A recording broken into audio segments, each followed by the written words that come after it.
Okay. Yeah. Lord have mercy. I like that. Now, I want everybody to know, technically I'm still off. I don't know why I'm sitting here. We pretend not to see. What did you say? What did she say? Do you really want to see? Okay. Bob, you had a question, then Evelyn has a question. Oh, I just had a just general question about the 1-2 punch that that the United States is taking as a nation with what's happening with the new tropical storm, and just 7 days ago, having the hurricane, and some of the same areas are going to potentially be affected after it comes in wherever it comes in the Gulf. Yeah. But some parts of the East Coast are going to be affected again, potentially. And that wasn't a question, that was just an observation. Well, there's several approaches to that. And the reason I say that is because when you look at it from a spiritual perspective, we're overdue.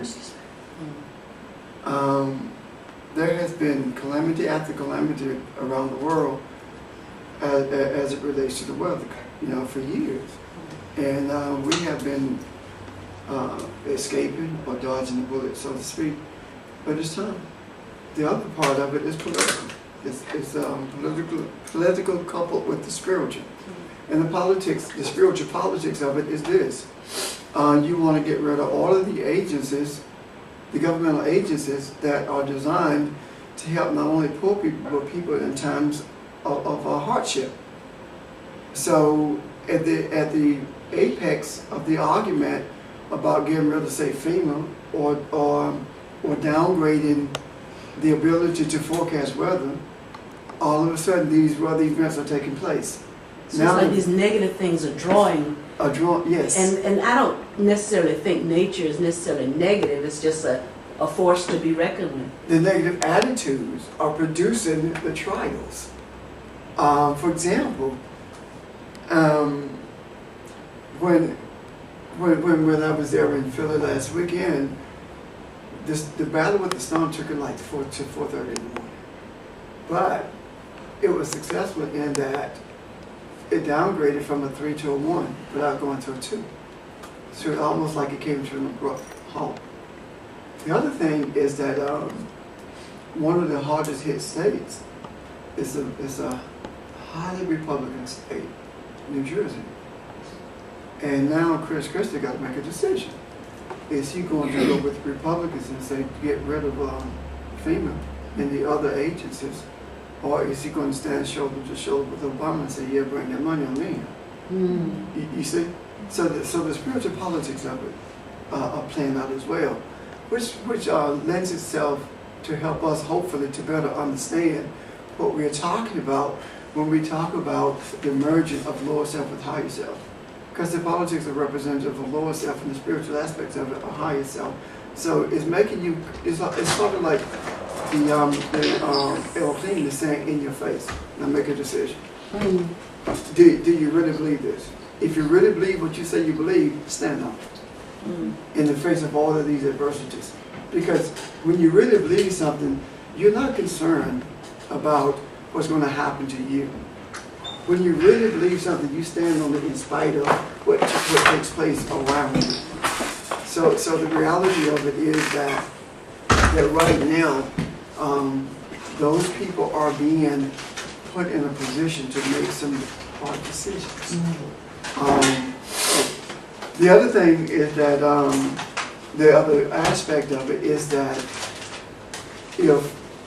I hope that the president sees the value in this. There's tremendous value in it. And the tremendous value in it is that it plays right into the hands of the infrastructure, restoring the infrastructure in the country. Because the infrastructure, like with Vermont, is virtually gone. The infrastructure in most of the cities on the East Coast have been tested and found wanting. So it says they need to be recouped. or restored or repaired. So what happens is that it gives opportunity to stand there and say, this is an example of how bad our infrastructure is, and in order for us to rebuild these, the infrastructure in these various states is going to create jobs. Therefore, we need the stimulus to do this. So now you got to say no. You got to say no.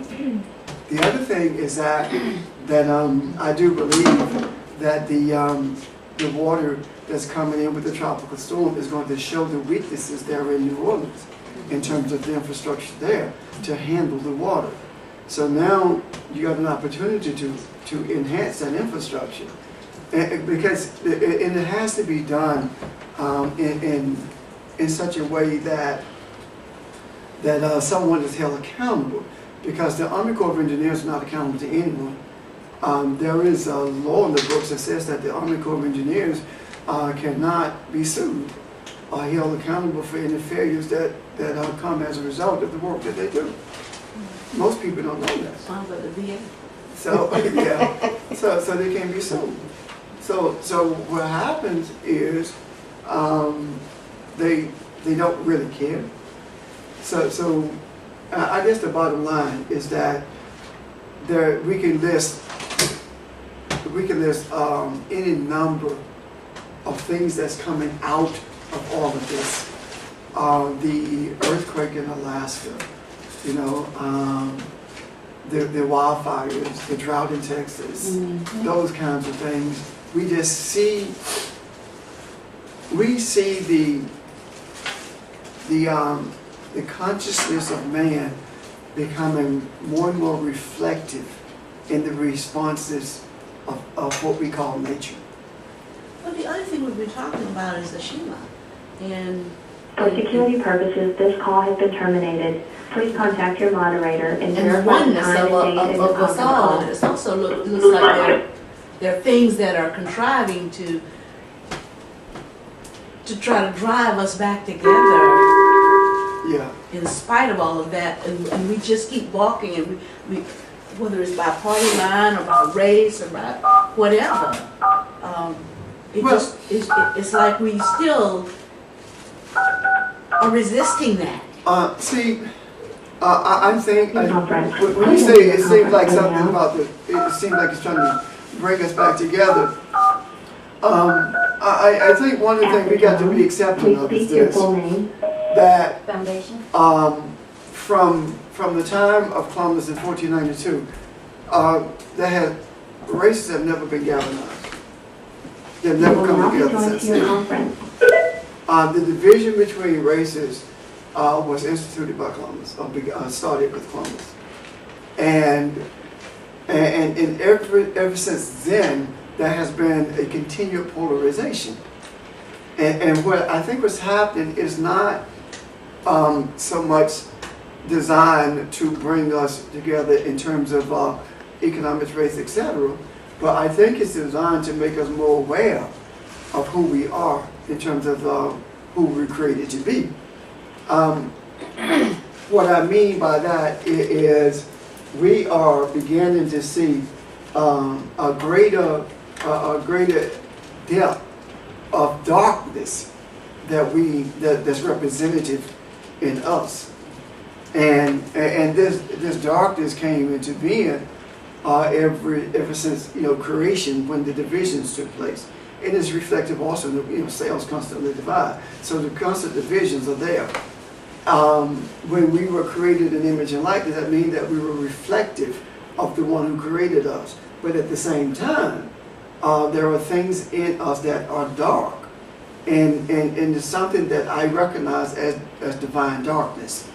And what I mean by divine darkness is that the darkness, with the darkness meaning lack of understanding.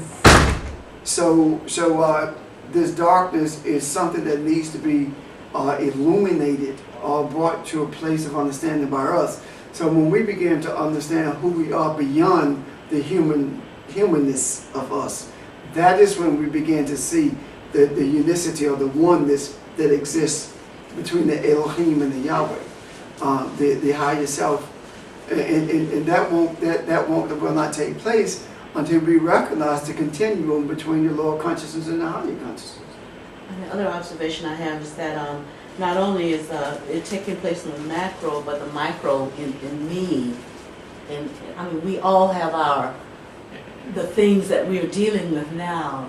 And the question comes, okay, you say you are whatever, so what you gonna do? So it's like the higher self and the lower self, the opportunity there individually in me to show forth the higher self. Yes, it is. In that we do not have a true clue of what we're talking about when we talk about once it reaches critical mass, then things change. Critical mass, what are we talking about when we say that? Are there any, talk to me about that before I get into it. Enough people to flip the switch. Enough people to flip the switch. Anyone else? Yes, apparently you agree. I mean, that's enough understanding. Yeah, enough people who are living at level is not the right word, but living in a way that they are they're synchronous. They are on the same wavelength. They are on the same track in terms of their approaches to day-to-day life. Oh, can I offer something about that? Yes, you can offer two things if you want. Okay, I appreciate that. I really don't think that it has anything to do with numbers of people at all. Has to do with the amount of desire that actually uses that energy to change everything. And what do you mean by that, Sheldon? The desire. What you just said, explain your statement. Okay. Our desire, our intent, our thoughts is actually what changes everything more so than any of our physical activities ever. So therefore, if you have enough people whose intent it is to change that or realize that within themselves, and I don't even want to say enough people, but a higher enough desire, then those things have to take place just by the nature of us being creators. Okay. I see what you're saying, but I think it's even more simple than that. I believe that, and please help me if I'm wrong, I believe that it has absolutely nothing to do with numbers. It has everything to do with, as you said, desire, but it is individual. It could be one person. If it were one way you save the city. Mm-hmm. It doesn't take necessarily any more than one person who has that kind of desire to reach critical mass. You see where I'm coming from? So we responded to you as it related to what folk think critical mass is. Right. Okay. That was yeah. But what it really is not numbers. What it really is degree, rather than level, maybe I should say. Degree of desire. What degree of desire do you have? And how do you quantify a degree of desire? By virtue of what you are willing to sacrifice in order to be aware of who you are. What are you willing? For example, Evelyn was getting ready to call me when I pulled up because it was 10 o'clock and nobody was in. So how much sacrifice are you willing to make to get this word out there? Because it begins with promptness. If people are on that phone at 10 o'clock, we ought to be here at 10 o'clock. Not be here, but start. We ought to be here at 11:45. Am I making sense?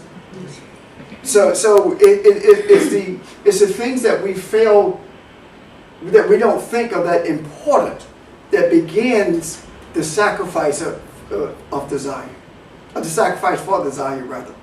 So if you make that sacrifice to push it to get here at that point, then that's the beginning of the sacrifice, the micro aspects of it that leads to the larger sacrifices. And the larger sacrifices, I don't mean them in terms of importance, but I mean them in terms of visibility. And the larger sacrifices that are readily visible are those things that you are so comfortable with, or accustomed to doing or saying, that you let go. It's pressing yourself to become different than what you have been in the past. Your thinking change, your actions change. And this in itself is becoming reflective of the one who created us. I mean, look at what Jesus did. Jesus made all kinds of sacrifices. And we think about him as being the sacrificial lamb simply because of the experience on the cross. But there were sacrifices made long before he got to the cross. As a matter of truth, if the sacrifices had not been made along the way, then the cross sacrifice would have been of naught, as it were with the rest of the people who were crucified, along with him. So the sacrifices began long before you get to the cross experience. That's what I'm saying. And when the sacrifices, when we began to recognize them as that, then we began to see how easy it is for us to actually think something and it happens, or desire it strongly and it takes place. I remember sitting there last weekend, and there are those who probably will want to offer me cards, and I'm crazy, but it's okay. I was sitting there, and every time we're watching the movement of the storm cells, and I was sitting there in Narberth, Pennsylvania, and the storm cell moved over Narberth, and they were talking about there was a tornado in the storm cell because it was so strong, and there was the possibility of it touching down, etc. And I'm saying, no, it's not going to happen. And I'm sitting there, and it's supposed to be like 45 to 50 minutes before the warning is lifted. And I'm sitting there, and 5 or 10 minutes later it's lifted because the cell dissipates. But then it comes right back. So there's a battle going on. Now, there are those who say that's coincidental. There are those who say that, who you think you are. To those, I offer no response. Because I refuse to cast pearls beneath the feet of swine. Right. However, I do recognize that the reflective image that I'm created in says that I have the authority to dominate the earth. Now, if I have the authority to dominate the earth, then the question is, how do I do that? Do I dominate earth consciousness by trying to bring order? Or do I dominate earth consciousness by manipulating things? If you manipulate things, then you're part of the darkness. If you bring order, then you are the light. And the light cannot be hidden. You're recognized as the light. People might not know to call it light, but they are drawn to you when there are things going wrong in their lives because they want order brought to them, and they see something in you that is capable of bringing that order, even though they may not articulate it in that manner. Am I making sense? But if you manipulate it, then you bring in darkness. So Jesus says what? No man lights a light and pushes it under a bushel basket, right? Jesus says that light that's set upon a hill cannot be hidden. So when you make a decision to become aware of the essence of your being, then you in turn become a brighter and brighter light in direct relationship to the desire that you have to become aware of who you are. And the brighter the light is, the more it is seen. And the more it is seen in the distance. And when I talk about distance in relationship to that, I'm not talking about geographical distance. I'm talking about distance in terms of understanding. There are those who are so far away from the place of understanding until it takes a brighter light. And the brighter light meaning greater events that are outside the realm of their logic, so that they can begin to see the light. Greater events outside of the realm of logic would be making a statement to someone about what's going to happen prior to it happening. Or they're going through some catastrophic event in their life, and you are able to address it and change the course of it, i.e. bodily healing, fractured family structures that you're able to bring together, or just any number of things. But those are the things that allow the light to be seen from a distance. And what happens as a result of that, when people begin to accept what they see, they don't say, I accept it. They say, how do you do that? What makes you different? There is something strange about you. I don't know what it is, but there's something different. You see? So what they're actually doing is recognizing that light. That's what they're actually doing. And that's what pretty much happened. That's what pretty much happened with Jesus. The idea of two becoming one is not so much about a man and a woman getting married as it is about becoming as we were at the beginning. Before the energy was separated, or the essence of male and female were separated. It is more about that. And what happens is that we don't really do that all at once. There can be areas of your personality, or areas of your experiences, I should say, rather than personality. But there can be areas of your experiences that actually live at beginning. And those are the things that you say come to you easy in terms of your desire to get them done. But there are other experiences that you find difficulty with bringing to beginning. And I don't mean going back, I mean going forward to beginning. Catching up with the caravan of light that's going before us. And when I say caravan, For security purposes, this call has been when terminated. I say caravan, I'm not talking about. I don't mean to mislead you in thinking that there's a row of people. When I say caravan, I'm talking about a light that's getting brighter the closer you get to it. Can you see that picture? Yeah. There's a light that's getting brighter the closer that you get to it. And let me explain that by saying this.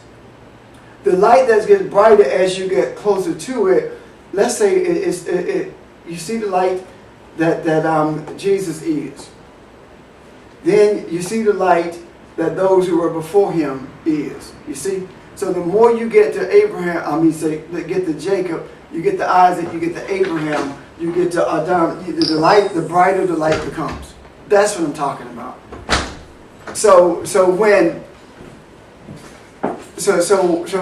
acceptance of that is what brings you to a place of understanding of what's in the book. And the place of understanding of what's in the book does not necessarily come from you studying the book to find the understanding. The understanding comes to you. Let me show you what I'm saying.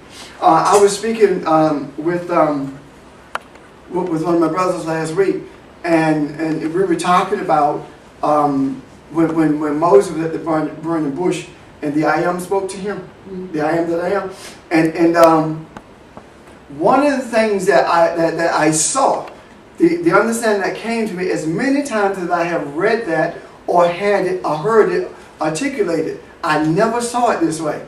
It says that you tell them that the Elohim, the God of your fathers, the God of Abraham, the God of Isaac, the God of Jacob sent you. Now this is what I saw. It clicked instantly. You tell them that the Elohim of your fathers. Then it went on to delineate who your fathers are. The Elohim of Isaac, the Elohim, of Abraham, the Elohim of Isaac, the Elohim of Jacob. That's who sent you. The higher self of your fathers. Yeah. That's who sent you. That's powerful. Yeah, it is. Can you sense the presence of that? Yes. The Elohim of your higher self. That's who sent you. That's what he said. And then if you continue to read that, it began to talk about, it mentioned the Lord says Yahweh. So it goes from the angel at the bush to Elohim to Yahweh. So when I talk about the understanding coming to you, I'm talking about it coming to you as a person comes to you. You know, it's like, where did it come from? It came from beginning. That's where the understanding came from. Why? Because it's light. Now, how does it come to you from beginning? Beginning does not leave itself and come to you. Beginning brings you to it. So when beginning brings you to it, the thing that comes to the you is the understanding. And the you is who? The spiritual you, the breath. And I'm trying my best to begin to talk about the spiritual us as the breath, as opposed to being the spirit, because we have used that so much until it does not have the power and it does not carry the essence of what it was intended to carry from the beginning. But when we talk about breath, it makes us think about who we really are, as opposed to just saying spirit, because we have used that spiritual thing, to shout, to sing, to do all these other things. Yes. So that's what I'm talking about when I talk about the understanding coming. The other thing is that, in spite of my having gone through every word in the first and second chapter of Genesis, and gone back to original and did those words, it was something enormously important that I missed. And the thing that I missed that is enormously important is in that first chapter. It says that and Elohim created the male, and he created them male and female. In 1:27. Mm-hmm. But in the second chapter, it says the Lord God formed the man from the dust. On the surface, it means the Lord God, just it doesn't carry a broader connotation. But it says Yahweh and Elohim formed the man from the dust. Now, formed talks about to squeeze something into being. Dust talks about fragility, being fragile. So the higher self and the Father formed the lower self of man. Can you see that? Yes. That's why that's the fragility of our essence, of our being. And it was necessary for that fragility to be formed so that we could have free will. Without that fragility, there is no free will. Because there is only higher self, the Elohim, the breath that we are. That's all it is. But with the fragility being there, it means that we're fragile. It means that we have opportunity to see ourselves as failure as easily as we have opportunity to see ourselves as successful. We have opportunity to see ourselves as human as easily as we have opportunity to see ourselves as Elohim. It is there. The opportunities are there. The question is, which one do we follow mostly? And all of us know what that is. The lower self. Is that why you say, one of the reasons why you say we created this? When you made the statement one time that we created Yes, this. that's exactly, yes. Okay. We create our own world. Because we always talk about, that's not the world I live in. You're not talking about another earth. You're talking about another essence, another experience. Are you not? Yeah. Why did there have to be free will? I don't know why it had to be free will. I don't know. Janice gonna tell you. I really don't know why it had to be free will, but I do know that there was a deep desire for free will on behalf of Yahweh, of the Father. I know that there was a deep desire for it, and that desire is also in us. But is that not, is free will not the highest essence of being, in a God. sense? That's what I was thinking. I mean, the opportunity to, I mean, that's the essence of creativity, to choose what will be what, or what you will be and what you will be not be. And if you did not have free will, you'd never, that's as close to the essence of beginning as you can get. It really is. We just I don't see see it it that way, and we just don't. We I can see usually it. think of free will as, okay, I can choose to buy this car. Yeah. We don't understand what that truly is. So the essence of free will is actually what makes us a womb. Exactly. Explain yourself. It makes us a womb. It makes us the source that nurtures What you whatever we create. Okay. the womb nurtures. The womb nurtures and the womb protects whatever is being brought into what existence. And is that not the mirror? Is that not mirroring beginning? It definitely is, because if beginning created, if Elohim came out of beginning, we came out of Elohim, and we are the image of Elohim, because it doesn't say image and likeness, it says image. If we're the image of Elohim, then that means that we are reflective of Elohim, which means that Elohim is reflective of beginning, which means we're reflective of the beginning also. So what happens is that it appears that there are shadows between us and beginning, and that is the reason it is so easy for us to get off track when we begin the search for the I am that we are. When we begin the journey, it's easy for us to get off track. Did you have your hand up before I continue? Because I may go in another direction. Was your hand back up? Okay. What I'm saying is that is one of the reasons that's one of the reasons that the Father made sure that He designated people to teach, as opposed to everybody studying to teach. No, there is nothing in Scripture that says that everyone's supposed to study. Because the thing in Timothy that says, study to show yourself approved unto God, and work with no saying right divine word, that Scripture was written to the preacher. It was not written to the people at large, the rank and file. It was written to the one who's responsible for bringing people to a place of understanding. That's who that was written to. Preacher, not teacher. Well, when I say preacher, I'm talking about Timothy was a preacher.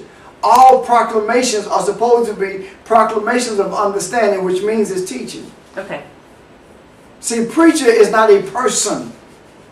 Preacher is what you do. We have made preacher a person. Yeah. Preacher is what you do, you proclaim.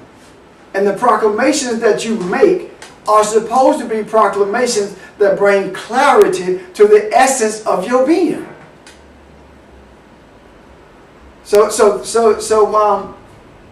If you are a novice trying to grasp this, and you have not been, quote unquote, called to grasp this, and I don't mean called to grasp it in terms of somebody calling you to do it the way we see called. I'm talking about called in terms of Acts 11, when it says that, and they were called Christians. The word called there is talking about they were influenced by the divine to call them Christians. So called is talking about you're being influenced by the divine to do what you're doing. If you are influenced by divinity to do what you are doing, then by virtue of that, you have a depth of understanding beyond what you could naturally get from just reading. When you begin, what studying does, it does not necessarily bring you understanding. It opens you up for understanding. Does that make sense? Yes. It doesn't necessarily bring it. Because how many times have I studied, and I'm sure some of you the same way who teach, how many times have I studied and not understand a doggone thing? But it opens you up.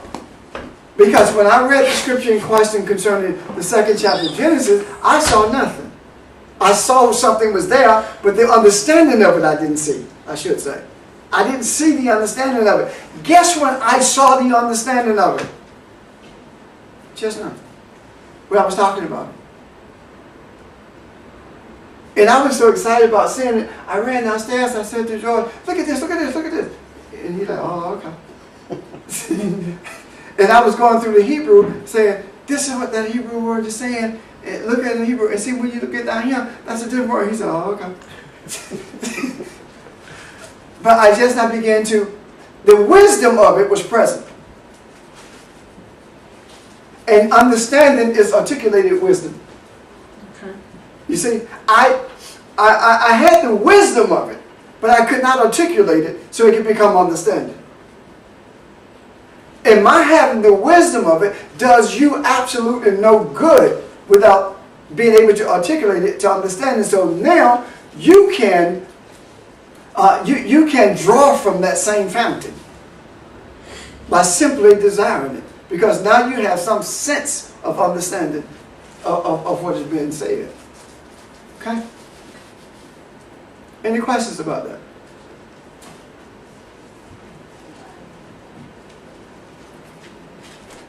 Your question. My question is, when is God in control? Now, when I ask you, when you ask that question, I have to ask you a question. Okay. When you're raising the question, when is God in control? Are you saying Jehovah Elohim? You see the reason for my question? Yes, and that makes sense what you're saying, what you're asking. I guess, Let me help you, babe. I answer both of them. I hope someone is doing the glossary thing while we're talking, because I'm sure that we've said some things that people do not understand. So I hope someone is doing the glossary thing while we're talking. She's getting really good notes over here. We don't want those, we want words. Anyway,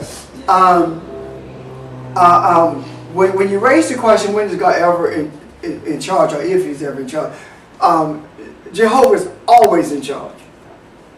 That's the unspeakable name. okay, Ain't soft, okay, ultimate light, whatever you want, how you term it. You know, the source of everything that is always in control. Always. Let me finish. okay. Just because you are always in control, it does not mean that you always control. Did you get that? Say it again. Just because you're always in control, it doesn't mean that you always control. He gave us free will. So what He does, if I am in control and I relinquish some control to you, I can take it back when I get ready. So I'm still in control. Okay. Right? You see? Uh-huh. Now, if you were talking about Elohim, the higher self, right? Mhm. The breath that we are. And when we talk about higher self, we're talking about the essence of the being that whose image we're created in. When we're talking about lower self, we're talking about what people call the carnal mind. Natural earthly thoughts and stuff. That's the carnal mind. Okay? Okay. Now, Elohim, the highest of the breath, is only in control when the carnalness submits to it. When we allow it. We have to, the consciousness of the carnality has to submit to the Elohim.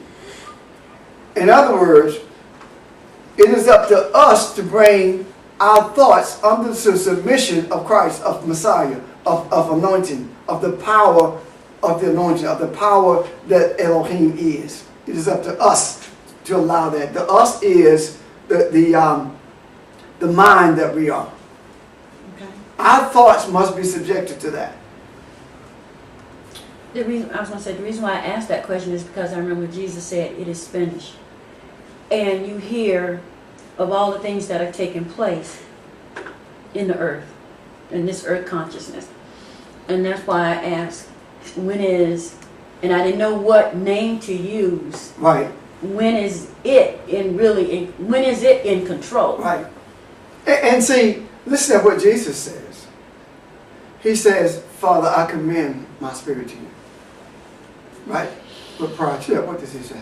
My God, why has that Elohim, why are you forsaken me? Hide yourself. You've allowed me to suffer like this. His body is crying out. The lower self is crying out Mhm. to the higher self. I mean, the carnal nature was exemplified in the garden when he says, if it be thy will, let this cup pass from me. That was the lower self wanting to protect this house that it controls.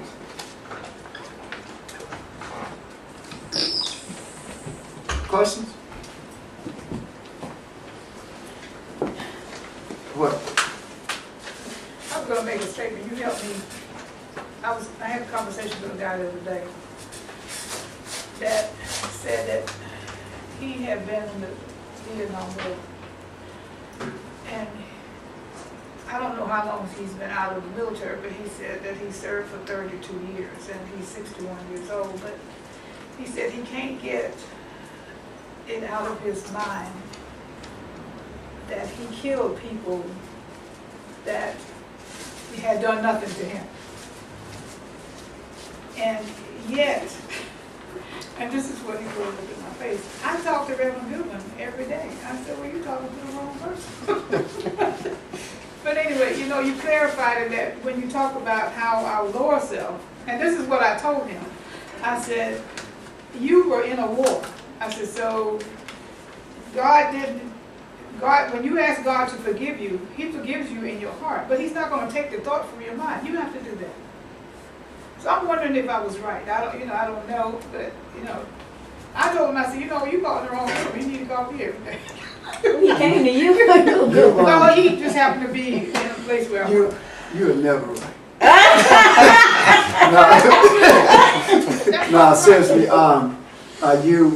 you pointed me in the right direction. You really did. Yeah. Because when you understand that what death is,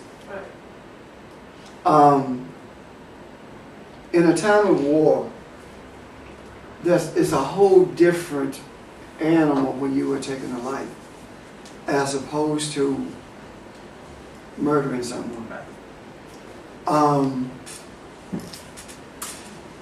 The idea of dying, if we understood the concept of dying, then it makes it a lot easier for us to deal with the death of a child or killing people in the war.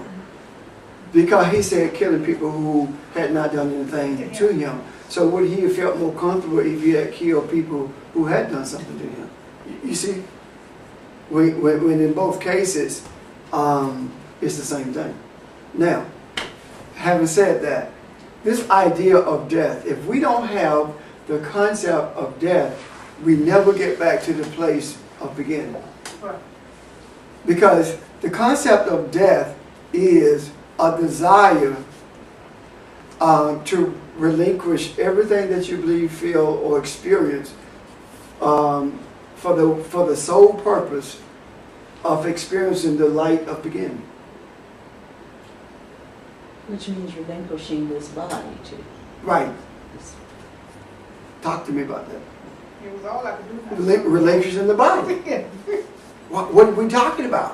When you relinquish your aspirations and stuff, your experiences, when did you have those experiences? In this body. Why is it that we are, well, I don't want to die right now because of my children. Because of the experiences we have with them. You see? I'm not ready to die yet. I haven't accomplished the things that I feel like I need to accomplish because of our aspirations. So what happens is those children, those aspirations become a veil that blocks you from the light. But when those veils are torn and you can see that light and your desire is to be one with that light, it is at that point that death takes place. You think we feel that way because we really don't know? We know that the light exists, but we don't know the light. Is that because we're scared to die? We're afraid to die not because we know that the light exists. We're afraid to die because we have been told that it exists, but we don't really believe it. If I were to tell you, you go up there to that GM place and they're going to give you a car, and here's the paperwork that said they're going to give it to you, right? Mm-hmm. Now you believe it, you're going up there and get it. Mm-hmm. Right? When you Yes. go up there, what you expect? You get a car. Get a car. All right. And are you really saying that? Because I'll go up there and Yeah, go ahead and get you. Okay, now, this is the Bible. Okay. And I show you in the scriptures where you are the light. Jesus said, you are the light of the world. Mm-hmm. Right? Now, and I say to you that when you transition, you're going to be one with the light. If you really believe that, and really believe that all that the light is all that is hyped to be, then your transition, it doesn't matter that much. You're fine with that. But if you really don't believe that, if you got some apprehensions about whether or not that's real, then you don't want to leave. The more we seek to hold on to staying here, the more we are expressing that we believe that this the life, this the life, this is the real deal.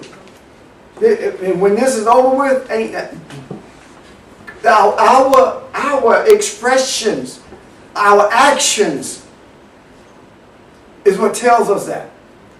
We can say all we want to say with our lips. Mm-hmm. You can vocalize it every chance you get.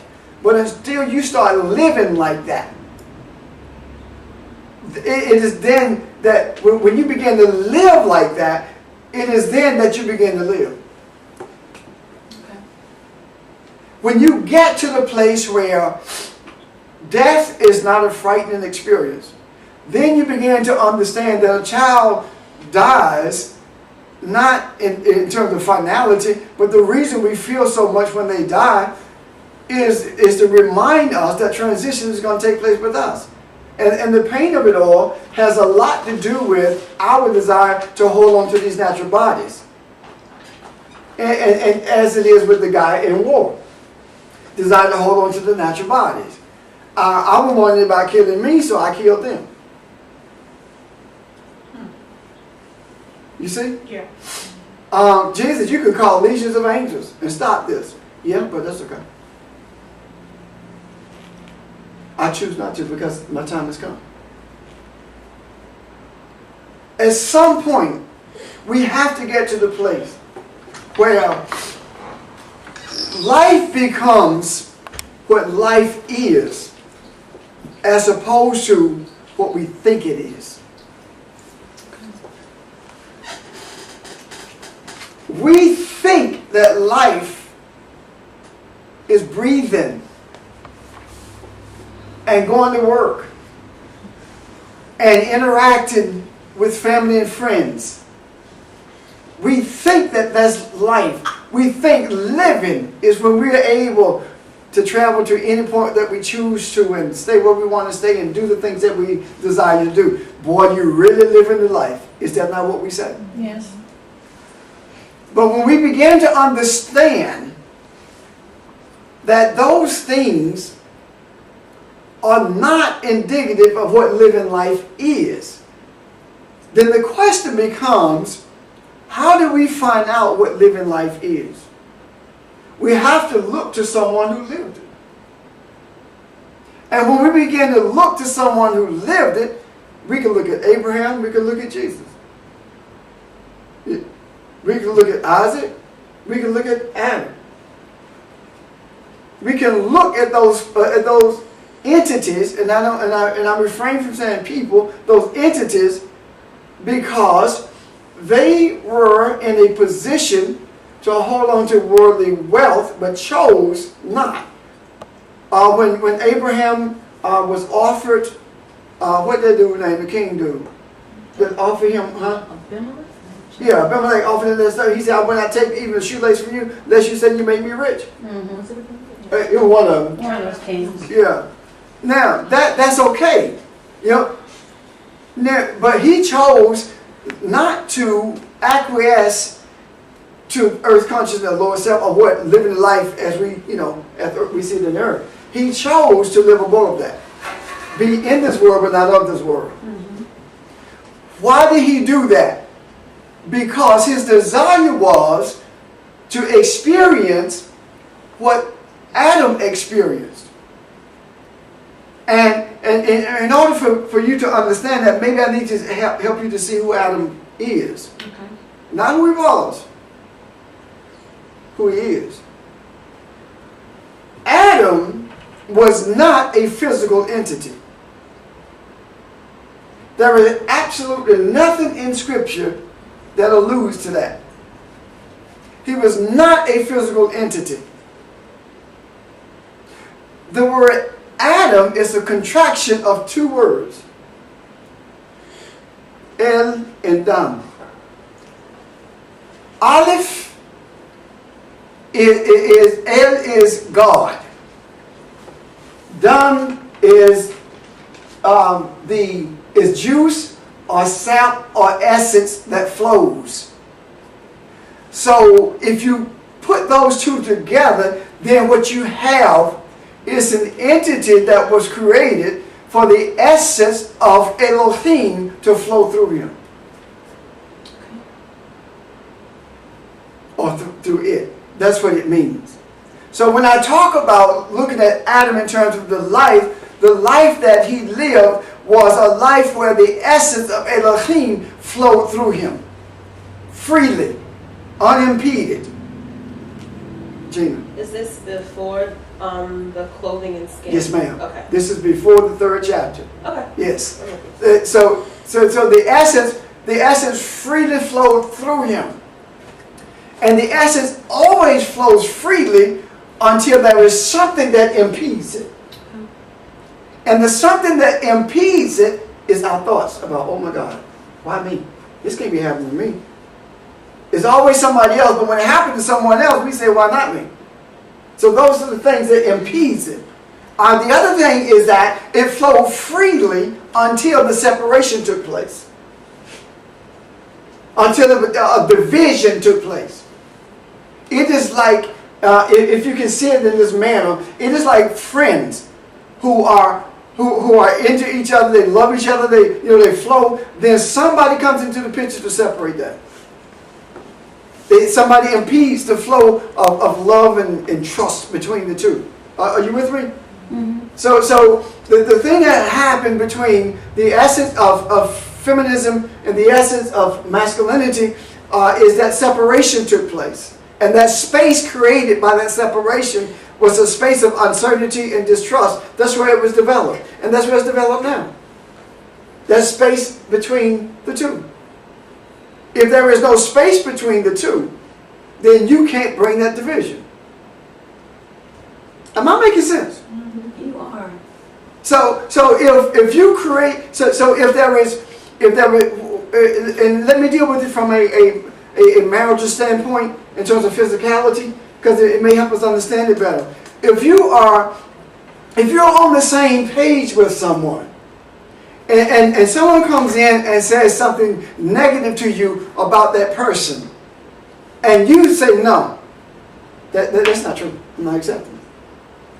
There's no space created. Mm-hmm. But the moment that you begin to ponder, well, maybe it is true. Now, you created some space. And what happens is, more and more negative energy begin to push you further and further apart. So that is what we mean when we're living in the same house, but separate. You know, we say we're not together? Yeah. But you're living in the same house, but it's talking about your thoughts. It's talking about your essence. It's talking about the energy is being separated. Okay. There was a flow with Adam, with the entity. Yeah. There was a continuous flow. What brought the thought in to bring that space? What came in to bring that space? I'm glad you asked that. Bobby, go answer. I'm gonna tell you what you just did. Okay, what did I just do? Then I did You just gave the definition of the higher self versus the lower self. What are you talking about? You know, the thing that you asked me to, I'm talking about what I said. what you said was, I'm serious. when you described what Adam was, Oh, Adama and the Yeah, oh, essence okay. of God Yeah. flows unimpeded Yeah. and freely yeah, through the entity. yeah, That's what higher self is. yes, When we allow that to happen. right. And it's the thing that separates are the thoughts. The thoughts, when we allow our own thoughts, our own ego, our own thoughts, apart from the essence, to come in and create a space that allows negativity, it allows doubt, it allows fear, whatever come in, that begins that separation of what we call the lower self. Right, okay. Now, this is what happens. In that space between higher self and lower self, right? Mm-hmm. In this space, let's say that there are words. Just words. And any combination of those words produces a thought, Okay. right? Mm-hmm. So the question becomes, who do you allow to combine these words to create a thought? If you allow the essence of lower self, the essence of the carnal mind, if you allow carnality to form, to combine those words to form a thought, that's where the negative energy comes from. That's where the impediment comes from, that inhibits the flow of the essence of Elohim in your life. If you allow higher self, if you allow the breath that you are to combine those words into a thought, then those are the thoughts of the higher essence that brings about change and brings about an awareness of who we are. But Regina had asked, was this before they were closed? Before, yes. it was closed in skin. Yes. So my thing is, how could there be a, I know exactly where you're going. you know what I'm trying to say? Uh-huh. How can that Yeah. be? And I don't know how This is how it can be. I know what you're saying, But I want them to see what I'm saying. this is what everyone's trying to ask me. How can it be that we got these entities existing and we don't have this to hold them together in terms of the body? No. You missed it. You're asking like where did the impulse to separate come? Where the impulse Yes, of when thought? and the entity had not been clothed in skin yet. Okay, the impulse to separate came about because of the thoughts that the entity culminated, the creativity of it all. Okay. You have the ability to create balance or separation or continuity. All these things are available to us to create. And the essence of Elohim culminated the thought, culminated the words rather, that brought about the thought that there was a need Okay. for the feminine and the masculine to separate from each other. It was its ideal. It was its idea. Let me Okay. show you. For this cause shall Ish leave his father and his mother and cling to his Isha. Both of those are spiritual references to masculine and feminine energy. It does not say anthropo. It does not make reference to mankind, the Adam. It says Ish. It does not say Adam. So Ein Sof said, No. or Elohim. Elohim said, for this cause shall. No. Back up. Okay. Back all the way back. Okay. Okay, we're back in Genesis. Okay. This is what happened. Elohim separated Adam. The energy of Adam was separated. Mm-hmm. When the energy of Adam was separated, the masculine energy said, for this cause shall Ish, the spiritual masculinity. Okay. Leave is father, mother. It didn't say father and mother, it's father, Father, mother. mother, I got that. And cling to Isha, which is the feminine energy. Okay. So for this cause, shall a man, shall Ish leave father, mother, and become one. Okay. You see? Yeah. Reconnect to. There's space between the time that the separation took place and the understanding came into being. Okay. Now, when we talk about there is space between, the reason I didn't use the word time is because none of this is in time. Okay. All of this is in space. And when I say space, I'm talking about in the realm of the spiritual. Okay? So, when that took place, in the beginning, it was the Adam, right? Mm-hmm. And in the Adam was the masculine and the feminine. Right. Okay, when the separation took place, the masculine made reference to itself as Ish, and made reference to the feminine as Isha, which further separated, created more space between the two. Am I making sense? Yes. Now, when that took place, what did he say? Who is father, mother? Elohim. So what he is saying is that for the cause of reconnecting, shall a Ish leave his father, mother? Mm-hmm. So what that did was lay the groundwork for Elohim to become foreign in the mind of mankind. Okay. In the process of doing that, man began to lose the essence of the purpose for him being.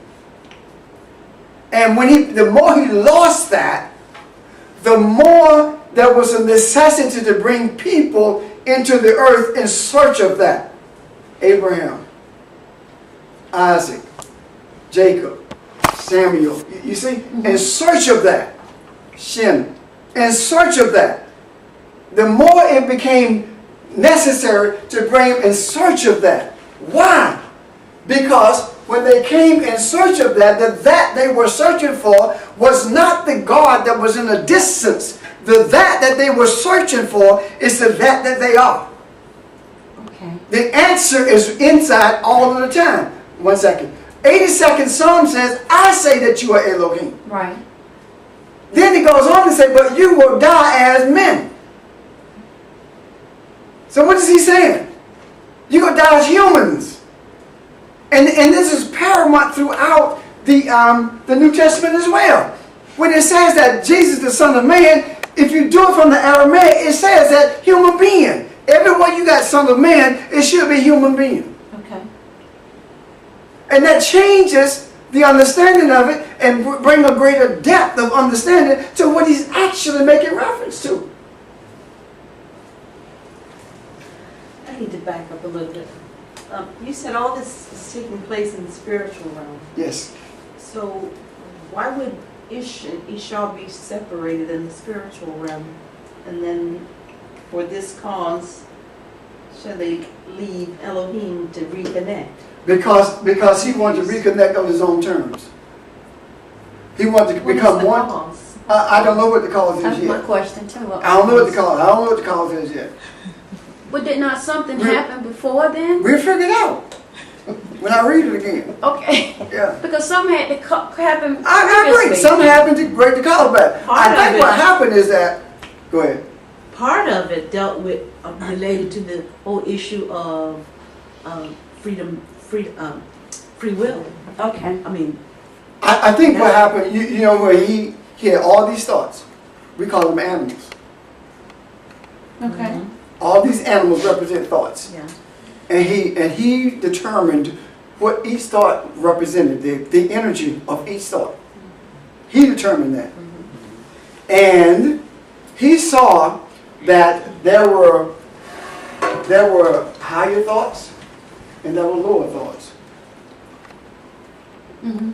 And the separation, I suppose, came when he recognized that in him there were no lower thoughts. So we go back to free will again. Okay, I'm going back to the animal thoughts that we Okay. had. And my question is, and I don't want to move us from what we're talking about now. So why is it It doesn't matter. there are so many pet parents now? Do you see what I'm saying? Why is a dog so Because in people, every house now? And the reason it is Almost so a child. is the same reason that kids actually think that they are socially interacting when they're on Facebook. They are not socially interacting. That's false socialization. Social interaction is human to human. It's not Facebook, it's not Twitter. You see? But if I can convince you that you're interacting socially on Facebook and with a Twitter account, now you don't really interact socially. So now I have created a further separation between you. Now,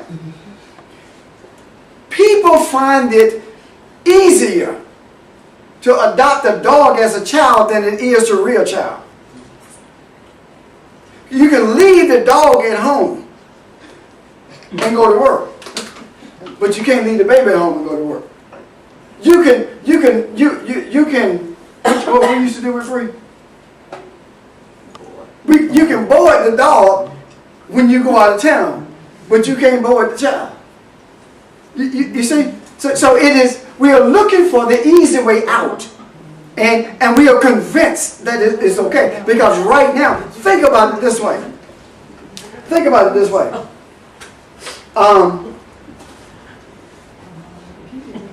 Michael Vick got more time for some dogs than people get for murder. Yeah, sure did. I mean, think about what I'm saying here. Yeah, sure did. So the whole, there's been a paradigm shift. And the shift has been away from higher self to lower. well, did I miss it? Did you just answer my? I did. Okay, so I mean, Because people find it easier to mother and father dogs than they do children.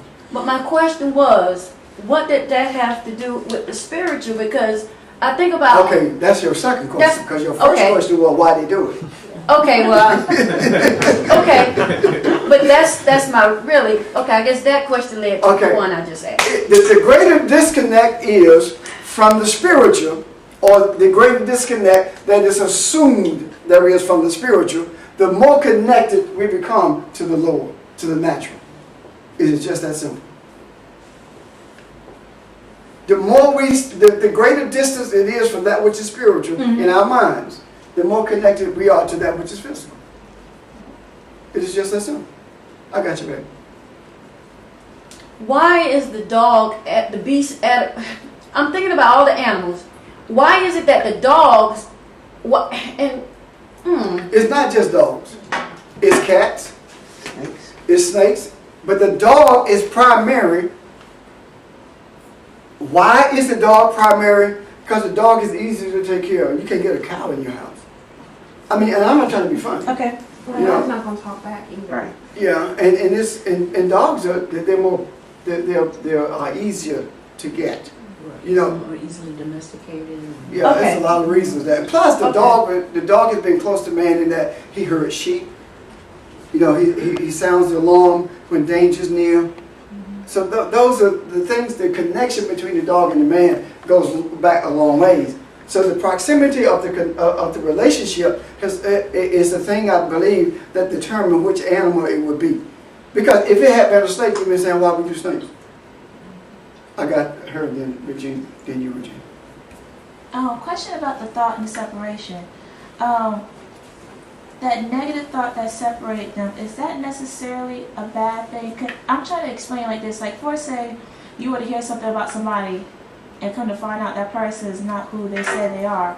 And could that thought be a way of God separating you from that person so you could move on to a different place? If it's the truth, it's not a negative thought.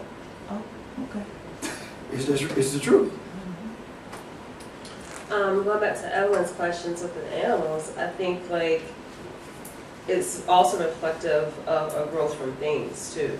Because I see like a lot of people will like put a lot of energy into non-animate things, like, you know, for example, like a hot rod car or, you know, just something that you coveted, but then you realize it's not giving you any energy back beyond a certain point, and so you may graduate into like an animal or something like that can feed you. So it's kind of like manifestation of the hunger that people feel too. Is that it is what they're trying to do? The space that we're talking about that was created, they're trying to fill it with something, and the things that they're trying to fill it with never satisfies. Because that space is there to be filled with the awareness of who you are. So you're saying that that space is lack? Yes, us in an assumption of lack. Okay. Yeah. The root of it is lack. The root of it is an assumption of lack. Assumption of lack, yes, yes, that's what I meant, Yeah. okay. Yeah, that's the root of And it. the root of that is that perception of that separation to start with, where the Ish said about Isha, I will leave Elohim, that for this cause, for my taking Isha, I leave my father and mother and cling to the Isha. The root of it is still the perception that they were separate from Elohim, Yeah, and they never were. I leave father, mother. Because the essence, the Ish and the Isha were one. One. And if they were one initially, and Elohim flowed through, the essence of Elohim flowed through Isha, well, even when they were separated, the essence still flowed through them. But you're right, the more space there is, the more other stuff fills in, pushes that apart, and you have this perception that all I got is this and all I got is that, what I can see, rather than that spiritual thing that It really exists. is supposed to net us together. I'm wondering, what you're saying makes me wonder, was the masculine energy trying to impose control over the feminine energy? It didn't try, did it? I mean, was that what that was all about? Yes, it did. It had something subject to it. The masculine energy did. Look at it throughout history. Yeah, look what's happening now. Yeah, it's Yeah. manifested in the physical. Yeah, It's manifested Right. in the physical all the time. yeah. You know, you think about it. Before South Carolina did these domestic violence laws, there was this thing about you could beat a woman in South Carolina with impunity. Huh? And people talked about it because, you could beat your wife and go to jail, and that's the end of it. Oh man, go home and take care of that. But now it's different. And that was all about men dominating women. And it's the same thing right now. How many men are there who manipulate and control the female in their life based on income? How often does that happen? I control the money, so you in trouble. Yeah. That kind of thing. Right. So that's the manifestation of what transpired here.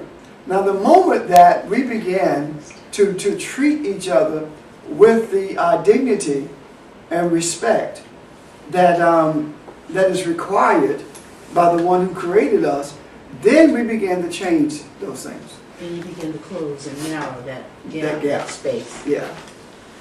And it's not going to happen.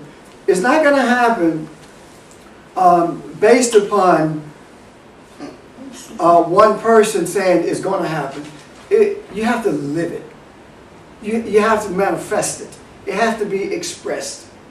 Am I making sense? Yes. If what we term the negative aspects are manifested, then those what we term the positive must be manifested as well. It has to be manifested. And once we begin to manifest it, it begins to become a way of life or a guide towards life. Does that make sense? It does. Okay. Now, Oh, you know where I will. Virginia has a question. I was sitting on the stool. Okay, go ahead, Rudy. Back to what you were saying about masculine and energy. How is that manifested in marriage? With you? Go ahead. Man, Go ahead. how is it manifested in marriage? Providing, nurturer. Yeah. Father's provision, protection. Mother or feminine is nurturing, what is it? Shaping, molding, managing. And when you bring both of them together, you have the whole picture.